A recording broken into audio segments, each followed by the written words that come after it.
Assalamualaikum warahmatullahi wabarakatuh. Saya Dini Aulia Hisabiah dengan NIM 19 10 40 335. Kali ini saya akan menjelaskan strategi pengelolaan RA menjadi PAUD unggulan. Yang pertama adalah manajemen pendidikan anak usia dini. Inti manajemen yang berkisar pada perencanaan, pengorganisasian, pelaksanaan, dan monitoring akan membuat program pendidikan anak usia dini berjalan dengan sukses, baik secara maupun kualitatif. Disinilah pentingnya manajemen profesional agar RA sebagai PAUD berciri agama Islam itu dengan maksimal. Kunci utama dalam meningkatkan kualitas pendidikan RA adalah pemberdayaan sumber daya manusia. Anak akan memiliki keterampilan bila dibimbing oleh pembimbing yang cekatan dan tanggap lingkungan. Menurut Lina Tusopi, manajemen umum lembaga satuan PAUD sebagai salah satu bentuk layanan pendidikan anak usia dini, ada jalur pendidikan non formal yang mengutamakan kegiatan bermain sambil belajar. Pengelolaan lembaga pendidikan menitik beratkan pada 4 komponen, yaitu yang pertama adalah pengelolaan tenaga pendidik dan tenaga kependidikan, yang kedua adalah pengelolaan peserta didik, yang ketiga adalah pengelolaan kurikulum dan administrasi proses pembelajaran. Yang pertama kita akan menjelaskan terlebih dahulu adalah tentang pengelolaan tenaga pendidik dan tenaga kependidikan. Pendidik PAUD sebagai sumber belajar merupakan salah satu komponen penting dalam menentukan keberhasilan pendidikan, karena pendidik terlibat langsung dan bertanggung jawab terhadap keberhasilan proses pembelajaran. Guru yang akan mengajar di lembaga PAUD harus berlatar belakang S1 PG PAUD atau S1 PGTK atau RA. Tenaga PAUD semestinya disiapkan secara profesional yang paling tidak mempunyai 3 unsur utama, yaitu yang pertama, pendidikan yang memadai disiapkan secara khusus melalui lembaga pendidikan dengan kualifikasi tertentu. Yang kedua adalah keahlian pada bidangnya. Yang ketiga adalah komitmen pada tugasnya. Syarat-syarat menjadi seorang pendidik itu yang pertama adalah beriman kepada Allah dan beramal soleh. Dua, menjalankan ibadah dengan taat. Yang ketiga adalah memiliki sikap pengabdian yang tinggi pada dunia pendidikan. Yang keempat, ikhlas dalam menjalankan tugas pendidikannya. Yang kelima adalah menguasai ilmu yang diajarkan kepada didiknya. Yang keenam, profesional dalam menjalankan tugasnya. 7, tegas dan berwibawa dalam menghadapi masalah yang dialami murid-muridnya.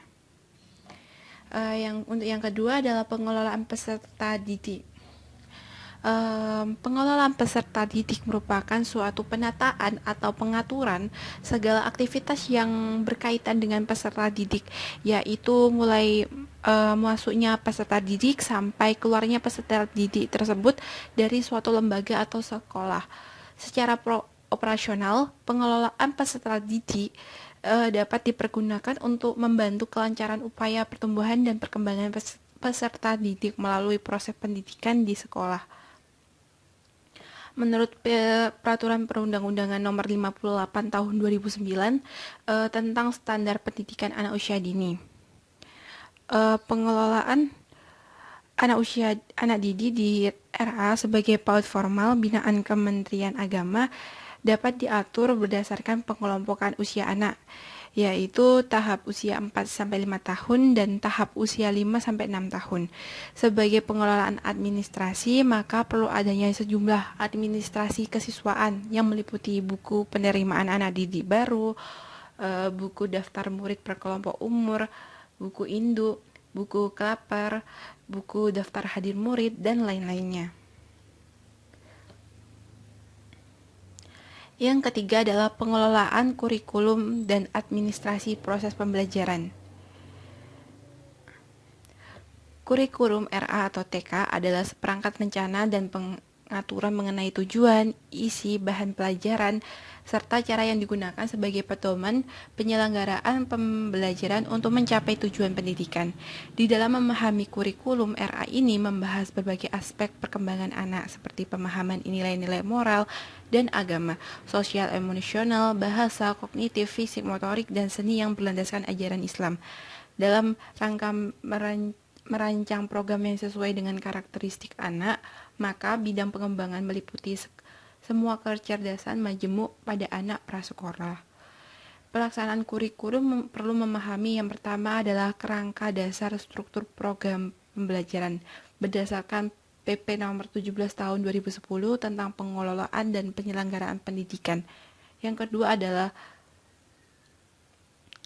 struktur program pembelajaran mencakup bidang pengembangan pembentukan perilaku dan pengembangan kemampuan dasar dilaksanakan melalui kegiatan bermain, bertahap, berkesinambungan, dan bersifat pembiasaan. Yang ketiga adalah tingkat pencapaian perkembangan. Itu dibagi menjadi kelompok usia anak terbagi menjadi dalam 0 sampai 12 bulan. Yang kedua adalah 12 sampai 24 bulan. Yang ketiga adalah 2 sampai 4 bulan. 2 sampai 4 tahun, dan yang terakhir adalah 4 sampai 6 tahun. Isi program pembelajaran. Isi program pembelajaran itu mencakup isi program pembelajaran RA dipadukan dalam program pembelajaran yang mencakup yang pertama adalah bidang pembentukan perilaku.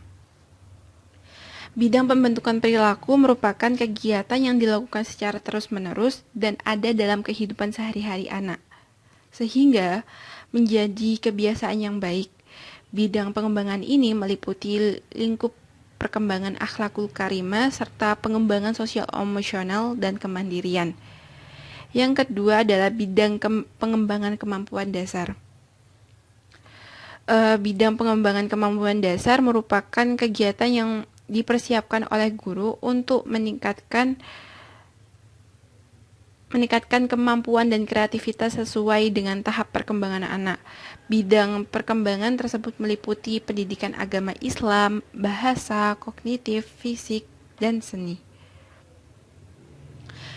Yang ketiga adalah sama program pembelajaran.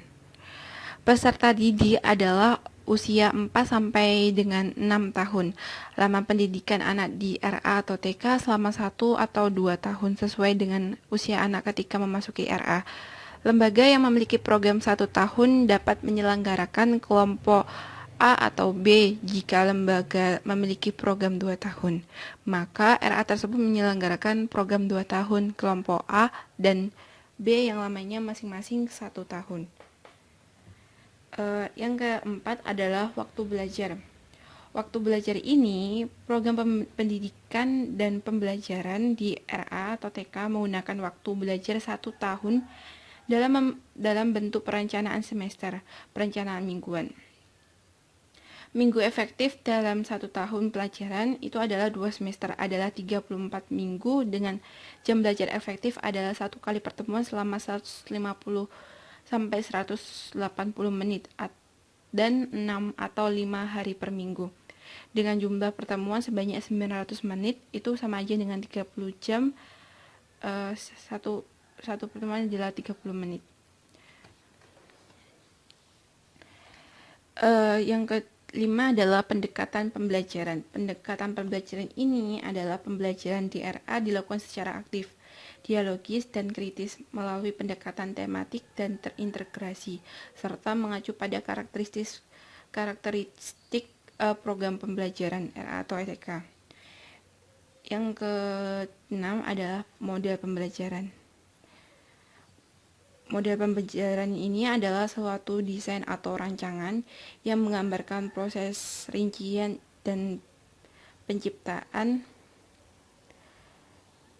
situasi lingkungan yang memungkinkan anak itu berinteraksi dalam pembelajaran, sehingga terjadi perubahan atau perkembangan diri anak. Penyusunan model pembelajaran di RA didasarkan pada silabus yang dikembangkan menjadi perencanaan semester, Promes, rencana kegiatan mingguan RKM, dan rencana kegiatan harian itu RKH. Dengan demikian, proses pembelajaran merupakan gambaran konkret yang dilakukan pendidik dan peserta didik sesuai dengan rencana kegiatan harian. Beberapa model pembelajaran yang dilaksanakan di PAUD diantaranya adalah model pembelajaran klasikal, kedua adalah model pembelajaran kelompok, terus model pembelajaran sudut, area, dan sentra. Dan yang terakhir adalah manajemen sarana dan prasarana.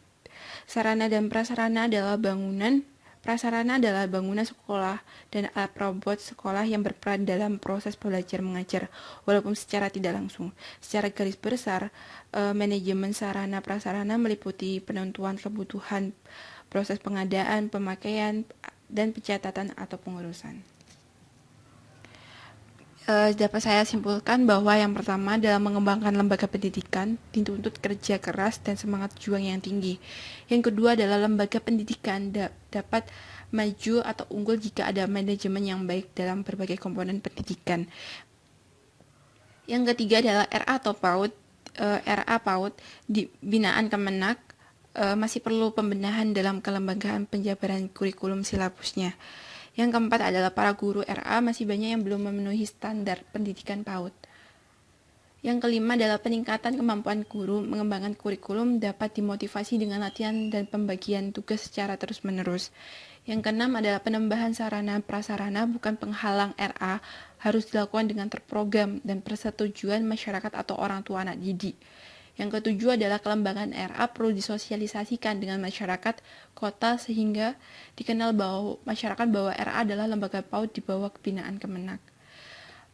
Sekian dari saya, kurang lebihnya saya mohon maaf jika ada salah-salah kata dalam penyampaian.